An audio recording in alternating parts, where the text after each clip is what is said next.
हमारे साथ अमित पंचोटा है, माहिर कानून। और पंचोटा साहब को इसलिए हमने प्रोग्राम में दावत दी क्योंकि इसमें जो काउंसिल ऑफ कंप्लेंट्स की बात है, आपने एक काम किया हुआ है, आपने अंदरूनी तौर पे सिस्टम को थोड़ा करीब से देखा है, आप समझते हैं ये जो हुकूमत क्लेम करी कि शफाफियत आ जाएगी, कि एक तो चूंकि वो मीटिंग वो पूरी जो कमेटी है चेयरमैन पेमरा के साथ और लोग शामिल कर दिए गए हैं, तो खाली वो इख्तियार अब चेयरमैन पेमरा का नहीं, गवर्नमेंट क्लेम करती है, हमारा बिलीफ अदरवाइज है। दूसरा जो काउंसिल ऑफ कॉमन कंप्लेंट्स की वो बात कर रहे हैं कि इससे एक और लेयर आ जाएगी शफाफियत की, आपकी क्या इंटरप्रिटेशन है? जी, ये बड़ा जी इंटरेस्टिंग कानून है। इस कानून की जो ट्रू डिस्क्रिप्शन है वो हमारे कानूनी वर्ड्स में कहते हैं रेगुलेटरी कैप्चर। दूसरा जो हमारा आइन है उसमें आर्टिकल 19 भी है, 19A भी है। हमने उसके कन्फाइन से बाहर नहीं निकलना। पूरी दुनिया में जो एक ट्रेंड है वो ये है कि इंफॉर्मेशन का फ्लो बढ़ाया जा रहा है। उसके साथ ऑफ कोर्स रिस्ट्रिक्शंस भी हैं, रीजनेबलनेस भी है, लेकिन रोका नहीं जाता। ये नहीं कहा जाता कि ये मिस इन्फॉर्मेशन है, ये डिस इन्फॉर्मेशन, उसको बढ़ाया जा रहा है। पिछले लॉ में 2002 के ऑर्डिनेंस में जिसको उन्होंने अमेंड किया है, उस पे काउंसिल ऑफ कंप्लेंट सेक्शन 26 के तहत कर दी थी। मैं उसका चेयरपर्सन रहा हूं तकरीबन 4 साल। हमने बहुत सारे फैसले किए। हमारा काम था 2015 का electronic media code of conduct enforce करना, जो कि हामिद मीर साहब की जजमेंट के बाद आया था, जिसका उन्होंने आपके प्रोग्राम में तज़किरा भी किया। उसमें ये तमाम शराइत, ये हर चीज मौजूद है। वो सुप्रीम कोर्ट के जज ने देखा, वो वकला ने देखा, और बड़ा वेरीड है। अब ये जो बताया जा रहा है कि दूसरे का मौक़िफ़ लेना, मेरी इस पे कम से कम 78 जजमेंट है जो मैंने खुद ऑथर की हुई है। उसमें हम करते ये थे, हम फोन उससे पूछते थे कि आपने वहां कोशिश की, एक रीजनेबल अगर कोशिश है फोन करने की, राब्ता करने की, अगले ने नहीं किया, then you are at liberty to float that news. अगर वो न्यूज गलत होगी तो पाकिस्तान के अंदर कवानीन में अब आपको बता दूं कौन कौन से मौजूद हैं। डेफेमेशन का लॉ है, डेफेमेशन क्रिमिनल भी है, जिससे मैं ज्यादा तौर पर एग्री नहीं करता, बट एग्जिस्ट करता है। पेका में भी एग्जिस्ट करता है, लोकल लॉज में भी एग्जिस्ट करता है। सेक्शन 499 पीपीसी है, जिसके तहत आप कंप्लेंट फाइल कर सकते हैं उस आदमी के खिलाफ। फिर उसके बाद आज तक कज़फ का कानून एग्जिस्ट करता है, जिसकी सजा 80 कोड़े है। ऐसे कवानीन भी पाकिस्तान के मुल्क में है। अब इनकी मौजूदगी में आप डिस इन्फॉर्मेशन और मिस इन्फॉर्मेशन को डिफाइन करते हैं, या इन्फॉर्मेशन को, और आप उसकी जो इन्फॉर्मेशन या डेफिनेशन देते हैं, जो भी आपने पढ़ी अपने इब्तिदाइये में, उसका बड़ा क्लियर कट है कि अनलेस एविडेंस रिकॉर्ड ना हो, लेट से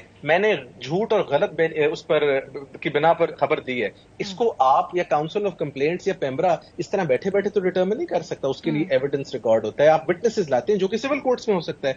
तो ये बुनियादी तौर पर समैरली इसको ट्राई करना he is something that I disagree with. दूसरी बात यह है कि अगर आप कानून बना ही रहे थे, जिस तरह पिछली गवर्नमेंट में कोशिश की गई थी कि सोशल मीडिया को भी इसके पर्व्यू में लाया जा सकता था, रिस्पॉन्सिबल आप कर सकते हैं, बट आप ये नहीं कर सकते कि उनकी आजादी पे, उनके बोलने पर, न्यूज के फ्री फ्लो पर आप रिस्ट्रिक्शन लगाएं, जो कि इस वक्त बड़ी क्लियर कट कोशिश की जा रही है। Human rights commission of Pakistan की बात की गई, उसमें बड़े बड़े नाम बैठते हैं, आप खुद जानती हैं, उसमें आप भी गई होंगी कि थोड़ा सलमान राजा साहब हैं, बहुत सारे लोग हैं। तो ये बड़ा एक थॉट आउट प्रोसेस है। सब लोग कानून को पढ़ के देख रहे हैं, और मुझे तो मौका इसलिए मिला कि मैं पेमरा का वकील रहा हूं कम से कम 12 साल, 8 साल से काउंसिल ऑफ कंप्लेंट्स को देखा, फिर मेरी प्रैक्टिस जो है मीडिया लॉज पर बहुत ज्यादा है। मैं नहीं समझता कि आप ये फ्री फ्लो ऑफ इंफॉर्मेशन को जब रेगुलेट करने की कोशिश करेंगे तो उससे आपको फायदा होगा वही कि आज आपको मैं पसंद हूं। और एक फाइनल मारिया जो बड़ी इंपॉर्टेंट चीज है मैं जिक्र करना चाहूंगा कि एक ARY का ये भी रिसेंटली केस डिसाइड हुआ है सुप्रीम कोर्ट में। जस्टिस मंसूर अली शाह साहब ने बड़ी खूबसूरत बात की है, और जस्टिस मंसूर साहब ने ये कहा है कि पेमरा की इनहेरेंटली 2 जुरिस्डिक्शंस थी, एक जो अज खुद वो एक्शन लेता था और एक काउंसिल ऑफ कंप्लेंट्स। अज खुद एक्शन लेने का कॉन्सेप्ट मंसूर अली शाह साहब ने स्ट्राइक डाउन कर दिया है, और उन्होंने कहा आपने जो भी करना है काउंसिल ऑफ कंप्लेंट्स के थ्रू करना है। और काउंसिल ऑफ कंप्लेंट्स 5-6 लोगों की बॉडी होती थी, जिसमें एक चेयरपर्सन है, people from all walks of life थे वहां, मेरे साथ एडवोकेट थी, मीडिया के लोग थे, तौकीर नासिर साहब इस किस्म के लोग थे। सो वो अपना इंडिपेंडेंट माइंड अप्लाई करके ऊपर भेजते थे। सो चेयरमैन पेमरा की पावर और मेंबर्स की पावर रिस्ट्रिक्ट कर दी उन्होंने उस जजमेंट से। ये इस कानून में लिख रहे हैं कि जब आपने किसी का लाइसेंस मुअत्तल करना है तो वो 3 लोग कर देते हैं, जो कि उससे पहले अथॉरिटी करती थी। ठीक बात है ना। देखिए, चूंकि जब पेमरा के इकदामात बार बार कोर्ट्स में उड़े हैं, तो फिर उन्होंने इसका रास्ता निकाल लिया। उन्होंने कहा जी कि फिर घुमा के हम ये इख्तियार चेयरमैन पेमरा और उस कमेटी को दे देते हैं, बिकॉज इससे पहले अदालत में ये सब तमाम जो इकदामात थे इनको राइट ऑफ कर दिया था, पसंद नहीं किया गया था। आप जो ये बात कर रहे हैं इवन तनख्वाहों वाली, जिसको बेसिकली एक सेलिंग पॉइंट बनाया जा रहा है, हमने आना कि हमारे पास पावर नहीं थी, बड़ी दफा फैसिलिटेट करके कोशिश कर देते थे। आप तनख्वाहों की तो बात कर रहे हैं, बट उस एक लॉलीपॉप के अगेंस्ट जो आप चीजें उनसे ले रहे हैं, आप तो कल को कोई खबर भी नहीं चला सकते। और पूरी दुनिया में मैं आपको एक बात बताऊं कि एक तो क्रिमिनल डेफेमेशन के लॉज खत्म हो रहे हैं और आसानी बनाई जा रही है कि आप बात करें। ये जो कॉन्सेप्ट है बोल के लब आजाद है तेरे, आप बोलें, अगर उसमें कोई गलत बात है आप उसको चैलेंज करते हैं। अगर हमारे डेफेमेशन लॉज इन्फोर्स नहीं होते तो इसकी वजह ये तो नहीं हो सकती यार भाई जियो और तमाम चैनल्स को बंद करके उन्होंने कहा जी आप बात नहीं कर सकते। आप अपनी डेफेमेशन के लॉज को इंप्रूव करें, उसके ऊपर क्यों नहीं आपने लेजिस्लेशन की?